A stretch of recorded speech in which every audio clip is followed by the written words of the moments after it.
apologize for those technical difficulties. We were waiting for Mikaela to reconnect. We were having a couple technical difficulties. There she is.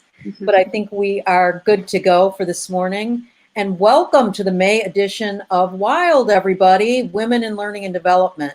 Last month, we skipped a month, so I'm glad to be back with you. And I am so excited about our guest today. So I invite you to please grab a cup of coffee, a mimosa, considering where you are. I think we have somebody from the UK, a mocktail, water, whatever you'd like, and just kind of join us this morning. Any questions you have, go ahead and put them in the chat. And I do want to tell everybody that this is a no sorry zone. I don't want to hear any sorries for anything unless you've done something really bad we need to feel sorry for.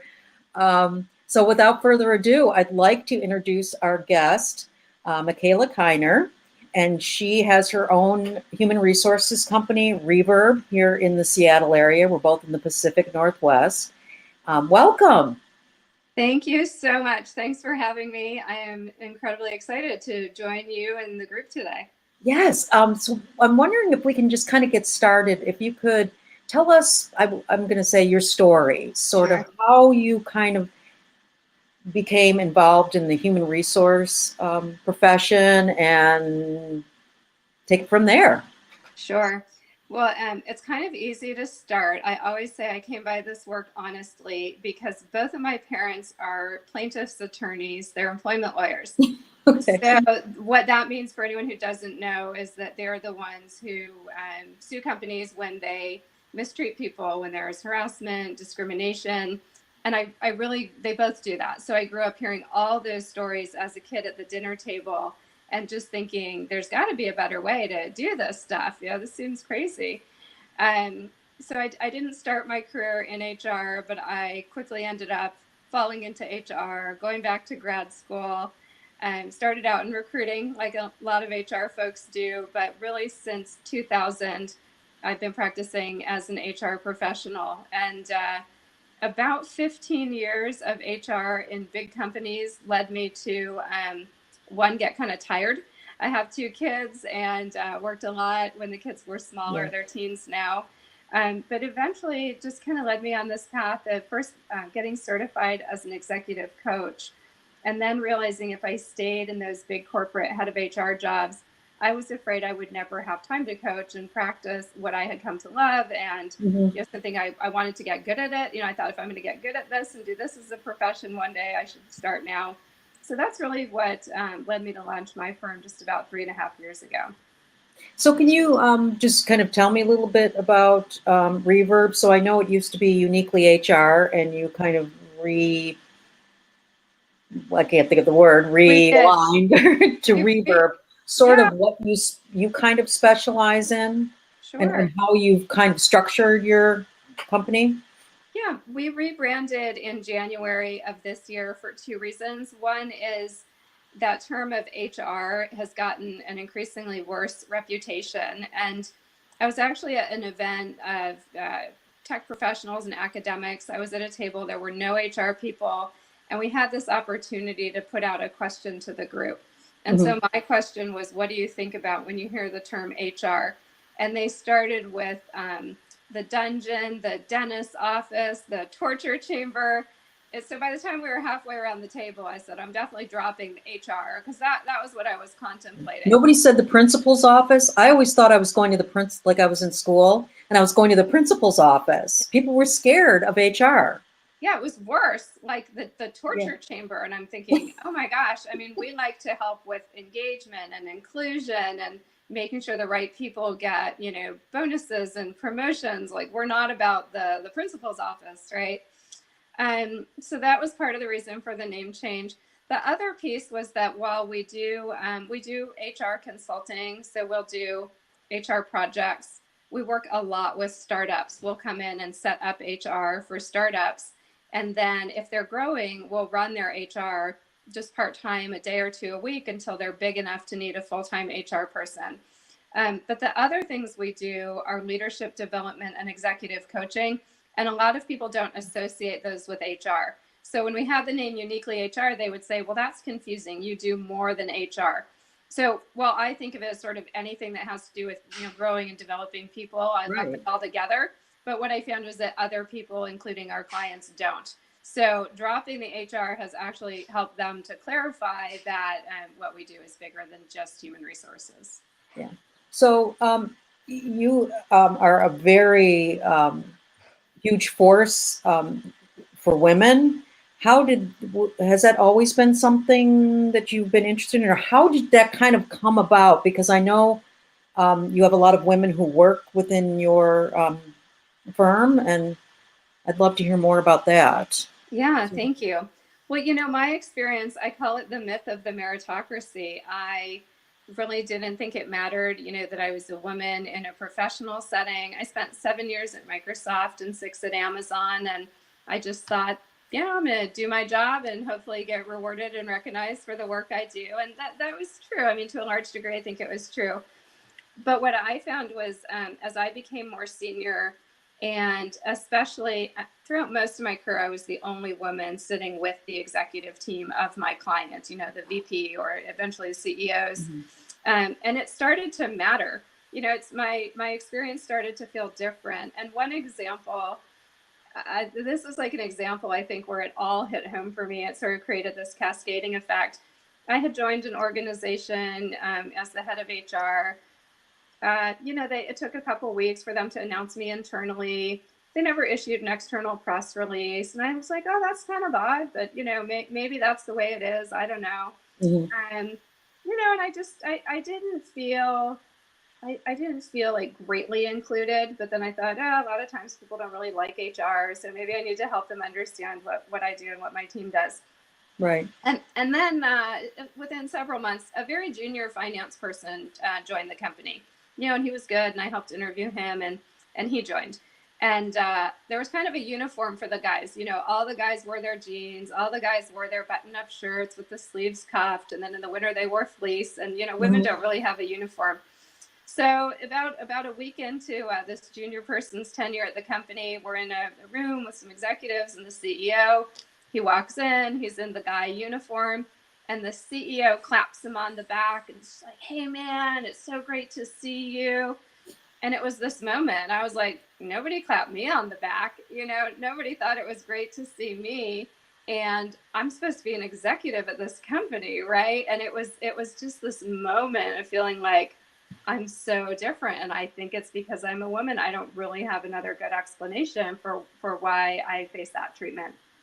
So that was an aha moment. And then what happens, I think, for many women is all these other aha moments from over the course of our career start to stack up, and we're like, oh, that's what was going on. Oh, now I see where, why wasn't I invited to a meeting, or why wasn't I invited when the rest of the leaders, went out for drinks after an offsite. And you start to see that maybe the only common denominator is gender.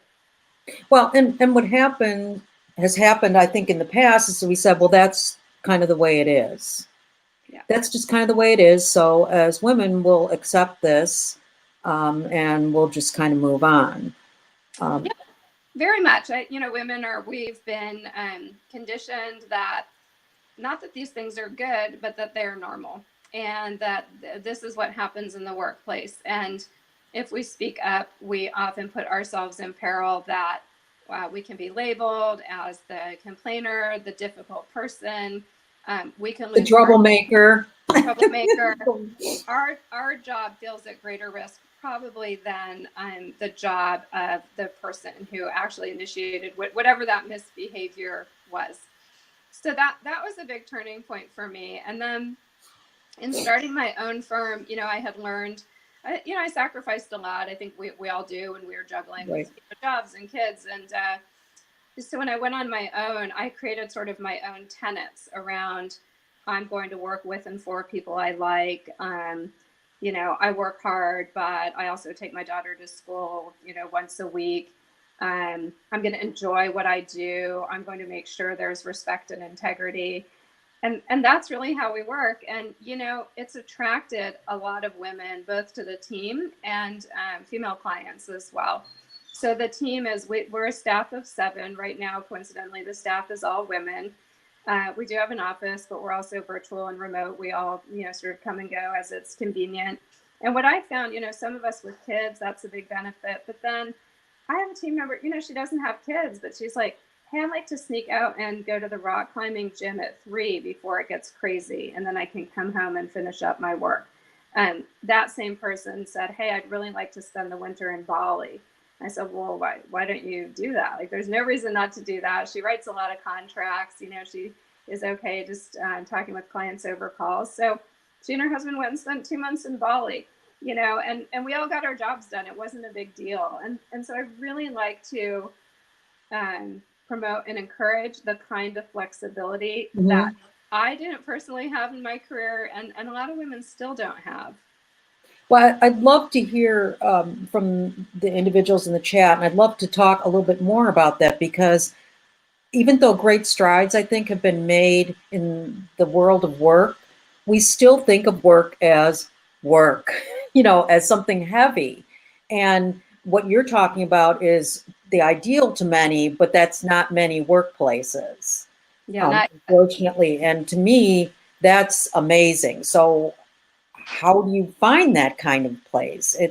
I still feel as a woman, I don't get support from women in the workplace, and I still see a lot of that kind of those issues. Yeah. I hope that's changing too, and we're talking about that. It's not only men who are raised in a sexist society, right? If we were all raised in the same sexist society, and there are things that perpetuate that competition between women, or sometimes I call it hazing. And it's that notion that sometimes there is still only one seat at the table for a woman. And if you create that kind of dynamic, it's only natural that people will compete for it. So a lot of women I work with across different organizations, including my friend Leslie, who runs something called the Female Founders Alliance, our goal is really helping women understand we're much better off when we work together. It's not that we can't have healthy competition. There are women, we might compete for business, but we're friends. We do it in a healthy way. We compete on something. We might collaborate on something else. There's no backstabbing, and there's no advantage to women competing in that way or putting one another down. And often women aren't even aware of it. There's a study I heard about that really brought this to light for me, where there were both male and female speakers, and they gave the reactions of the audience, including eye contact and smiling or nodding in affirmation. And both men and women were more affirmative of the male speakers, and both men and women showed signs that were more critical of the female speakers. I know, and I've found that a lot of people say, well, a lot of these things don't exist anymore. Things have gotten better. And I do believe that women, and this was something talking about attractiveness, and I do believe that still exists. And I do believe, and I've seen it myself, where women are judging other women on their attractiveness. And I'm going to be very blunt here, and I've probably done it myself, I'll admit it. We see someone who's very attractive. Oh, I bet she's a bitch. I hear that all the time. That's and in the past, I have done that before I've grown and become more supportive. So, I think you're really courageous to admit that. And, here's another one that's really common and that I still catch myself doing. We see a beautiful, well put together young woman, and we hear she's an engineer, and we have to pause and then kind of go, oh yeah, like she can be an engineer. It's these stereotypes they're so ingrained, and yes, they're unconscious bias. And what I've learned about unconscious bias is you can't prevent the thought from coming to your mind. You're not a bad person because that stereotype emerged, because you can't help that. But what you can do is increase your awareness, and then you increase your intentionality. And the moment that my mind does that, I just say to myself, of course she can be an engineer. That's an old bias. Engineers don't just look like guys in hoodies in their basement, and she's probably a fabulous engineer, right? And so we can just do that quick moment of recognition and self-talk. And we have to forgive ourselves. We can't help the thoughts that emerge, but we can just help what we do with them.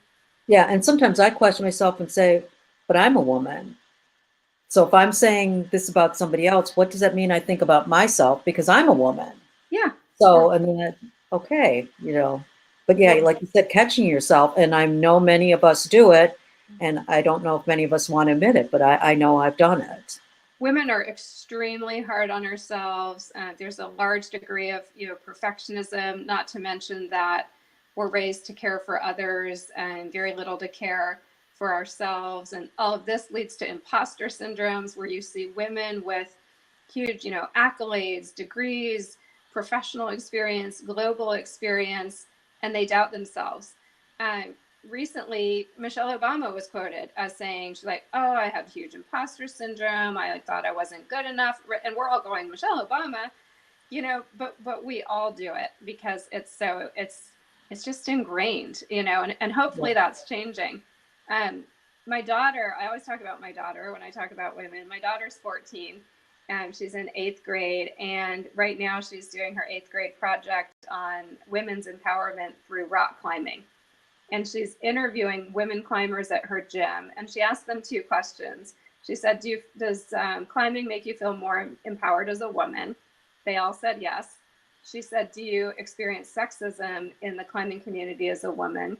And they all said yes. And the climbing community is known for wonderful people, inclusion, across gender, across race, across age. And yet, they all experience sexism. And my daughter had told me one day at the gym, we were climbing, and she's pretty strong, and some guy kept walking over and giving her advice. And I love she knew it. She said, Mom, that guy keeps mansplaining to me. He doesn't think I know. She's like, that's kind of the new word, mansplaining. She knew I'm probably better than him. And I was like, yeah, you probably are. You go for it. And you know what? If you want to say something to him nicely, it doesn't have to be confrontational. If you want to be ready to say, thanks, I'm not really looking for advice right now, or thanks, I've climbed this route, a dozen times, like, say it. There's no harm in speaking up for yourself. Yeah, I love that. And kind of as we're talking, I'm listening to you, and there's something I wanted to add as well, is as women, I would love to see women or as a community, and embrace other women of other cultures. So sometimes that happens is we have, white women, we have Black women, we have the Black culture, which is very different, but we all have one thing in common, and that's that we're all women, but we all have different experiences. And I think that's so important as women that we understand that. We all have different choices and different experiences on so many different levels, religion, child rearing, not wanting children. I don't know if you have any thoughts on that.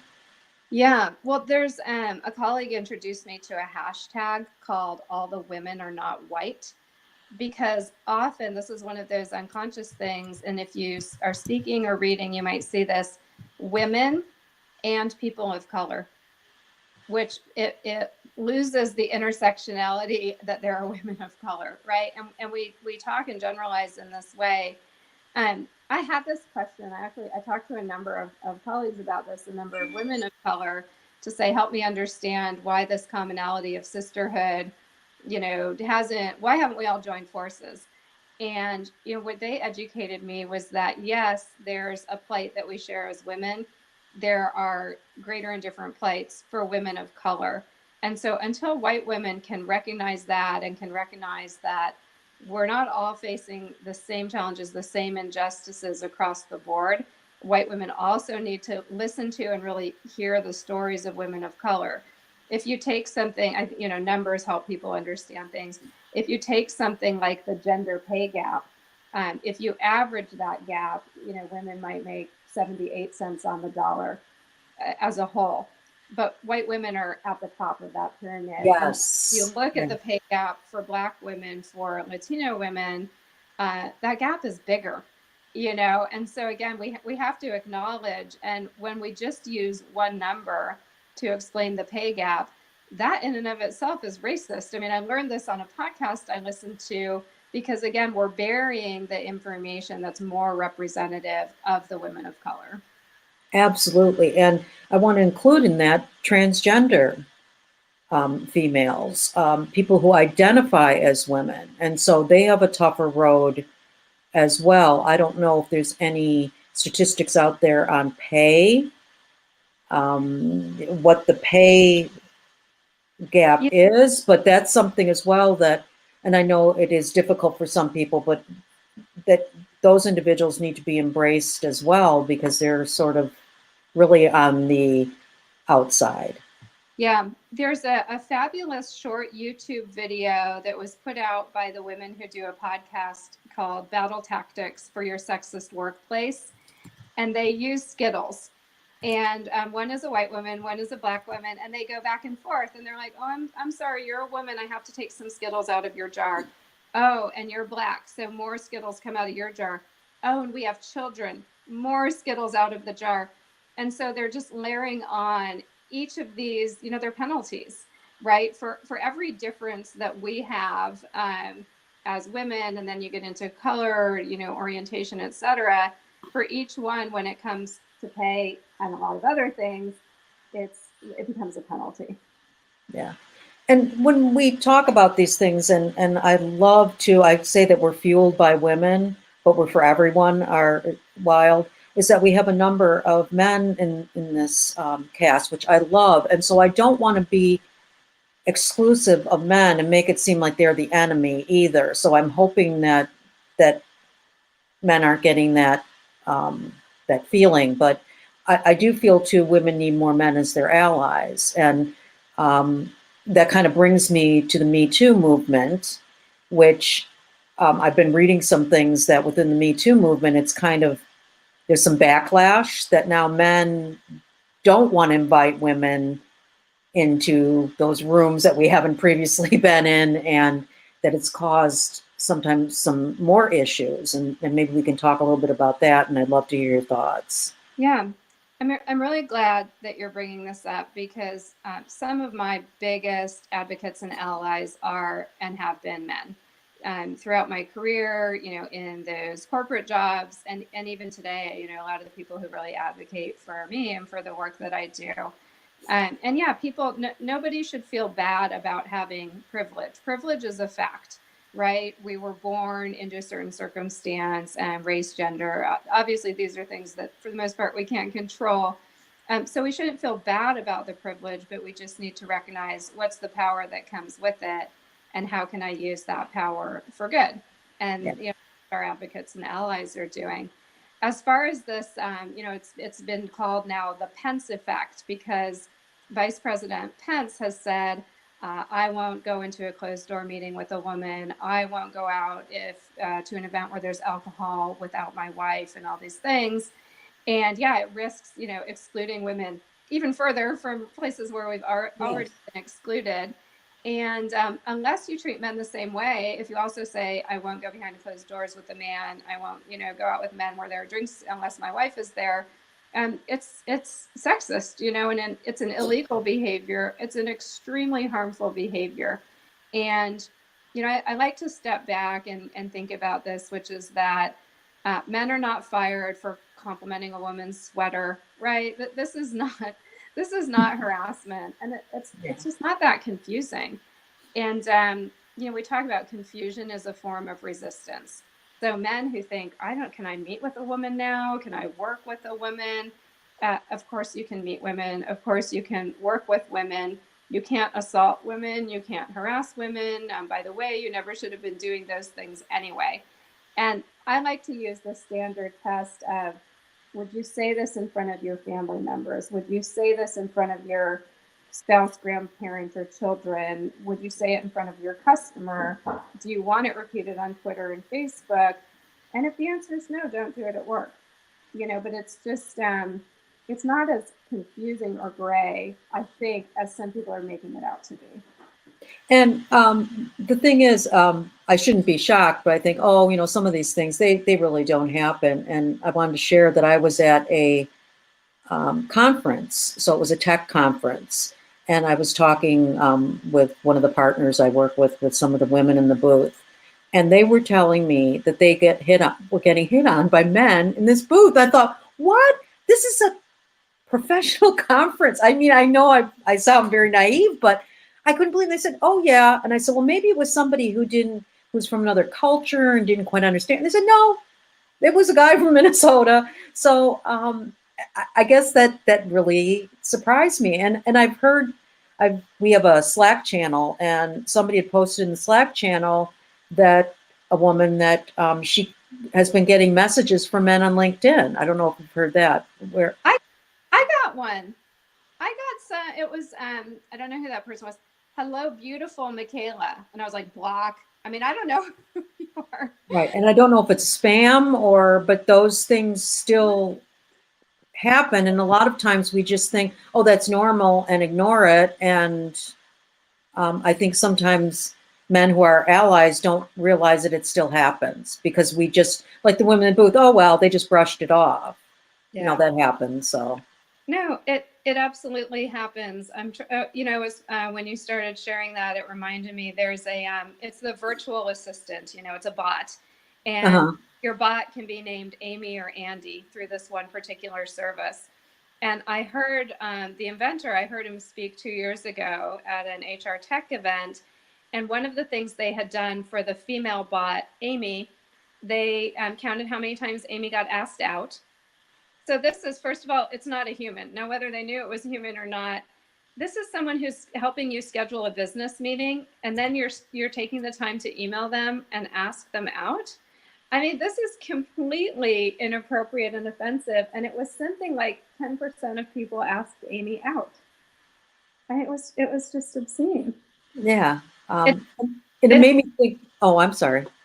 I was saying it happens. It happens, you know, daily. It happens across different industries. And, you know, while we think awareness is up, training is up.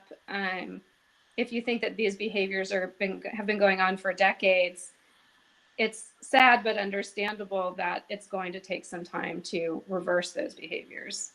Yeah, and I think too, we have a lot of people who are on the chat and in our community are instructional designers or learning experience designers. So they have that ability when they're designing a learning and they're kind of choosing how they maybe want to use characters or such, they have that ability to really make an impact on how we think differently and culturally. So I wanted to kind of bring that up and kind of bring that around to kind of the learning and development community. That these are things that we can definitely start planting the seeds with. I mean, we're not going to solve it tomorrow, but. Yeah. And we really, you know, we're not a diversity and equity firm. We're more of an HR consulting firm. But we know that inclusion is important to our clients and to everything we do. And so one thing we did was we actually took some of our workshop content and shared it with our advisor, Cheryl Ingram, who is a DEI expert, and that's the work that she does. And we had her review the material, and we asked her, where is there room to be more inclusive? And she gave us a number of suggestions. It might have been around gendered language, the type of imagery we were using, the examples. And then I learned, I didn't even know this, but I went to an author talk by Ijoma Aluo, who wrote So You Want to Talk About Race. Oh, okay. She shared that among writers, especially writers of fiction, if they're describing a culture or characters that are from a different background than their own, they'll hire a reader to do what she called a sensitivity check. So if I was a white author writing about a Black character, I could hire a Black expert author to check my terminology, my assumptions, you know, the context I'm providing. And it made me realize that without knowing it, that was kind of what we did with our own workshop materials. Like, please do a sensitivity check and make sure we're being inclusive, because we could have missed something. Yeah, I love that. I have never heard of that, but I love that. I hadn't either. Yeah, I love that. So what I would like to do, if it's okay with you, is kind of use the rest of our time to talk a little bit about your book. Thank you. And so I want to make sure I'm going to have you say the title, because I want to make sure we get it right. So can you tell me a little bit about your book and when it's coming out, when we can look forward to it, and talk a little bit about it, what you found out? Sure. Yeah. Thank you so much. The book is out in January of 2020, and the title is Female Firebrands: Stories and Techniques to Ignite Change, Take Control, and Succeed in the Workplace. So that gives you an idea right there what this is all about. I have learned so much on this journey. And the basis of the book was that I chose 13 women who I admire for their professional success, their courage, for how they do support and advocate for other women. And the fact that for each one, there's something mission driven about her. You know, it's not just like, I'm going to go do, you know, start some business and make a bunch of money, right? These are very mission driven women. I love that. Yeah. It's a diverse group of women, so I was really intentional about including voices of diverse women, which I think I attribute, you know, my learning to that. Because, for instance, Ruchika Tulshyan, she's a pretty well-known author, award-winning journalist. She does diversity and equity work, and she's Singaporean. And when Ruchika shared a story and she said, you know, sometimes I feel like I have to hide my identity, whether that's what food I'm bringing for lunch or the fact that I was, you know, in an arranged marriage, because that might lead people to make assumptions about me. I thought, oh, this is so interesting. I said, Ruchika, how often? You know, how often do you have to hide your identity? And she said, well, every day. Wow. I just, and this is what I mean about white women, where I was like, I never imagined Can you that. imagine how exhausting that must be? Yeah. Exhausting, right? Mm. So I learned a ton. What I did was I asked these women, just what's your, you know, professional success? What's your Me Too story? By the way, all 13 had multiple, right, Me Too stories. What drives you? You know, why and how do you collaborate with women? When have you experienced that unfair competition or rivalry? And they all shared their stories. And the book is just really a mix of their stories and success stories, right? Like, when did someone, male or female, really step up for me, advocate for me, you know, change the dynamic and change the equation? And then at the end of each chapter, what I really wanted to do with the book was two things. It's optimistic. I'm optimistic that with Me Too, you know, there's no turning back. We have the terminology, we have the platform, we have the shared experience. And so I wanted the book to be optimistic about what's coming. And I wanted it to be practical and actionable, right? I didn't want this doom and gloom book of like all these horrible things that women have been through. Right. It's more about empowering yourself. So every chapter ends with a checklist, and there's the kind of, hey, as a woman, whether you're a younger woman, a mid-career professional, what are some actions you can take? Oh, And I then love that. So they're really good. I love that there's things for us to take away. just as an individual, you don't have to be a manager, you don't have to own a business. This is just like me as a woman in the workplace. The next checklist is the male allies and advocates checklist. Like, hey guys, you know, if you're on the right side of this, what are things that you can do to advocate, to speak up on behalf of women, to just show up as a good advocate and role model for other guys in your organization? And then the last section is for the business leaders, human resource, diversity and inclusion, and other folks in business to say, you're the people who have the power to affect some, you know, real lasting and scalable change in your organizations. What can you do? And then, because we didn't want that piece to take over the book, I kept it short, but I'm building out an online free resource for those leaders to say, maybe you read about unconscious bias and you want to do more, you want to bring in a training, or you've read about some of these amazing tools that can help eliminate bias from your hiring process. And so we're just going to put all that information out there online for free so that people can access it. Yeah. I want to make sure now I get this right. It might take me a couple moments because I want to type it into the chat box. So it's Firebrand. It's female firebrands. And really, this is what I've learned about book titles. All you're going to remember is female firebrands. The subtitle, which is the long descriptive part, it's stories and techniques. Okay, I think I'll just put female firebrand, and it's available. You said 2020. You're good. Yeah, it's exactly female firebrands. We just created a landing page. So if you go out to our website, reverbpeople.com, there's a landing page for the book where we great. at Female Firebrand on Twitter. And then shortly we'll be launching a Facebook group, which is where everyone can just come together and share their thoughts, stories, experiences, and resources. Oh, perfect. So that people can kind of keep their eyes out. I'm trying to type, and I unfortunately am getting a lot of typos because I'm trying to do too many things at once. I think I got that right. You're fine. Reverbpeople.com, because I definitely want to get a copy of it as well. Are there going to be any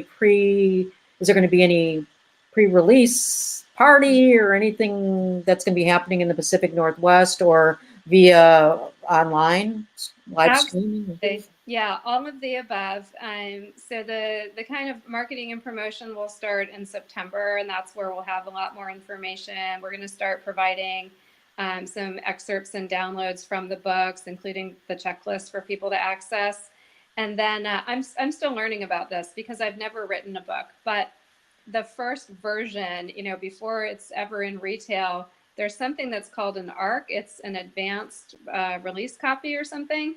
Okay. And once I get my hands on those ARCs, I get to figure out what to do with them. But my goal is the only thing I've ever really learned about business development is to give things away. And, that just works. So my goal is to give away as many books as possible. Oh, wonderful. Maybe some of us in the chat or myself will get some books. I'd love to read it. Yeah, I'm easy to find on LinkedIn. And then when the Facebook group is around, please join, and we will make sure that you get your books, but that you also get invited to some of the launch events we'll be doing. Oh, that's amazing. Thank you. So I want to kind of, in our last 15 minutes or so, kind of touch on sort of as far as the book, and I know you train and you coach lots of senior women. What do you think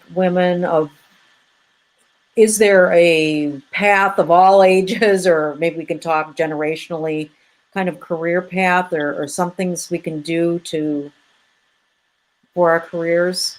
Yeah, that's a question. Maybe that's too huge a question, but it's a huge question, but that's fine. I mean, what I find is that a lot of mid-career women professionals they're ready for a change.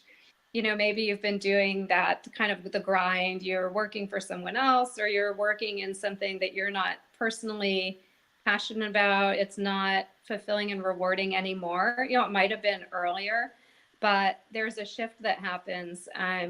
It's kind of predictable. Somewhere around 40 or early 40s, we wake up and we're like, I've been working so long and so hard for other people. What am I going to do for myself? Right? This is kind of that midlife wake up call. And I think it happens for men too. It happens for men and women. It does. No, that's in fact, a colleague from many years ago phoned me the other day, and he said, I'm 40 and it's like a switch flipped and I want to go do something meaningful. Like, help me find it. So it happens for everyone. The biggest thing I would say is, don't ignore that voice. Don't dismiss it. Don't think, well, I'm in a high paying job and I'll never get something equally high paying, doing what I love. It's just not true, right? I always think when we work toward our passion, we do better. We actually fare better, both in terms of physical and mental health, and often from a career standpoint too, because, we have that passion that gives us our drive and our energy. Connect with other women, connect with mentors, consider, talking to a coach. What I love about coaching is it's probably the only person in the world who's 100% objective. They don't have a stake in your life. They're not your spouse. They're not your boss. They're not your best friend. And so all a coach cares about is helping you figure out what's good for you. Yes.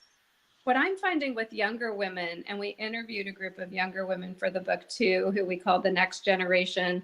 They were anywhere from some still finishing high school to 30-ish, early 30s. And they're recognizing these Me Too moments. They have the language and they have the surroundings to realize this stuff isn't appropriate and I don't have to tolerate it. So what we find is they're naming it more quickly. They're either raising it, rejecting it, either complaining or leaving the workplace. And I want to see more of that. I think really people voting with their feet is the thing that's going to lead to lasting change. It is risky. We don't always have the luxury, right? I don't have the luxury to quit my job tomorrow. but that doesn't mean you can't start looking and trying to figure it out. Yeah, and I think a lot of it's fear that keeps us really where we are. And a lot of times that fear, those fears never come true. Yeah. It's thinking, you know, I've got responsibilities. It's the golden handcuffs is what I call them, you know, and that keeps people in jobs that they really aren't well suited for. Yeah. And I hear this over and over again. Well, I'm just doing this job because that's what I've always done, that type of thing. And I think it's that fear. Yeah, there's a fear, there's inertia, and for whatever reason, even when the status quo is kind of bad, our brains teach us that the status quo is still better than the unknown. And it's not, that's often not true, but we let ourselves believe that. And so, I think really questioning that and knowing the fears, it doesn't mean you won't have the fears, but it's a question of how can I be courageous in the midst of these fears? And I'm the wage earner in my family, so it was scary. I have 2 kids, and my husband's an artist and a preschool teacher, which is extremely lovely, but doesn't pay the bills, right? So when I went out on my own, my fears were like, I'm not going to make a penny. I'm not going to get clients. This business won't take off. I won't be able to pay for my health insurance. Then it'll be bad, right? So I had those fears, but then what I needed to do for myself was say, is it okay if I don't make a penny for 6 months? Like, do I have enough money put away?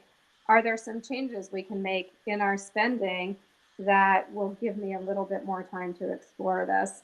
And even to recognize, whatever salary I was at when I left my corporate job, it's not that I need that salary.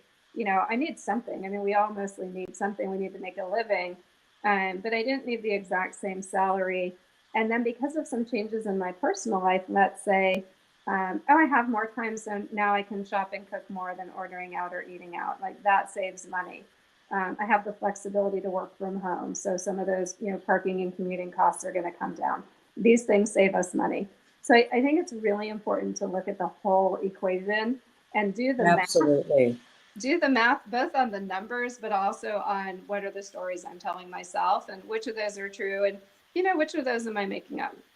Absolutely. And I think one excellent thing that really has changed with the world of work are different work arrangements. I mean, it used to be you went in the office, you put in your time, whether you were doing work or not.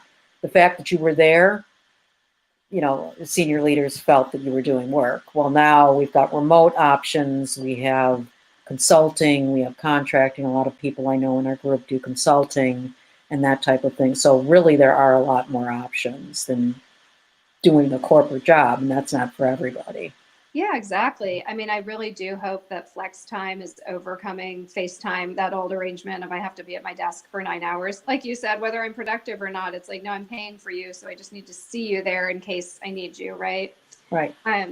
I've been, this week actually, I've been speaking to some women I know who are also independent, and what we've all realized is if you have that flexibility as a consultant or contractor, or if you go out on your own, you actually get to learn when you're at your most productive and work according to your own schedule. So one of our consultants, Ashley, told me the other day, she said, I just realized I'm productive from like 3:30 to 5:30, but I kind of slump in the afternoon. So she was like, now I take a break. I take my dog for a walk. I sit down, have a cup of tea. And then at 3:30, I dive in and I just crank out the work. And I think the problem, with that old tradition is we don't get to be productive when we're at our best. We just have to be productive on someone else's schedule. And that's not to say, I mean, of course we have client meetings. Of course we have deliverables. It's just Right. that we get to optimize for our best selves and our best use of time. And a lot of that is Western culture. It's Western culture. That's not the way people work worldwide. So in the US, it's very, our work ethic is a lot different. Yeah. So and that doesn't mean it's right? Yeah, exactly. I'm glad you point that out because I think we kind of think of these things as the human condition, but you're right. A lot of it we've created in Western society. And this is a whole nother topic, but including the fact that, we have very little family leave or paid maternity, paternity leave. And I used to just think it's so hard to be a working mom. And then I learned it's so hard to be a working mom in the US. You know, it's other cultures do it better, whether it's giving a year off, whether it's countries with joint families where the grandparents, you know, come and watch the kids so mom can go to work and it's less stressful. There are so many different, you know, and better models out there. Yeah, and I think it's unfortunate too that I do believe women still judge other women for their choices, for not having children, for having children, how they're having their children, whether they're staying home, whether they're not staying home, whether they're involved in school. There's so many different layers to that. And I find that just so unfortunate because we all have different situations and choices, and it's not my place to tell somebody what to do or how to do that. But it happens. It still happens. Yeah, I mean, that's another example of that internalized sexism, right? Because why should I judge, you know, am I judging guys because they go to work and leave their kids at home? Never. You know, am I judging the guys whose jobs require them to travel 4 days a week? No, we totally accept that in men. And you're right, you know, we don't need to judge and compete. I learned this, so two lawyers. My parents are in their 70s, both still work, right? Very kind of workaholic upbringing. And so I have a lot of identity around work and achievement. And my daughter asked me the other day, and she said, you know, Mom, when I'm older and I have kids, if I want to stay home with them, is that bad? Like if I'm not working, like, Wow. is Yeah. that bad? And I thought, oh my gosh, like, you know, I don't ever want to come from a place of judgment. And I just said, honey, the only thing that's bad is if you do something that is not what you personally want to do, right? Like, Nice. it's great, work, it's great, do a mix, it's great. You know, I think women need to be allowed and empowered to do whatever the choice they have. And you were talking about this at the very beginning, how, you know, some of these structures at work are still pretty arcane and outdated. And I can tell you, we have a lot of working moms on our consulting team who work half time because they have young kids.